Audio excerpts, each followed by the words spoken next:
অ্যাটমসফিয়ারের ভেতর দিয়ে ছুটে যাচ্ছে এক রহস্যময় এয়ারক্রাফট। সুপারসনিক গতিতে সাগরের উপর দিয়ে উড়ে যাচ্ছে এই এয়ারক্রাফট, যা শব্দের গতিকেও হার মানায়। সাগরের বুক চিরে উড়ে যাওয়ার সময় তৈরি হচ্ছে এক বিশাল জলরাশি। এর গতির কাছে সবকিছুই যেন স্থির, এমনকি আলো যেন ম্লান হয়ে যায়।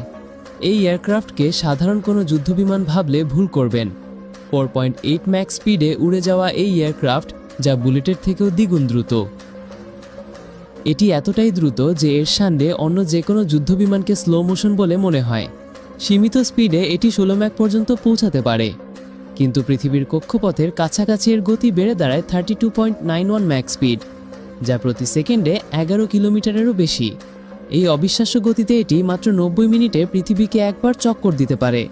এর ক্ষমতা এতটাই অপ্রতিরোধ্য যে এটি যুদ্ধক্ষেত্রের ধারণাকেই বদলে দিতে পারে। হাইনান থেকে উড়লে মাত্র 30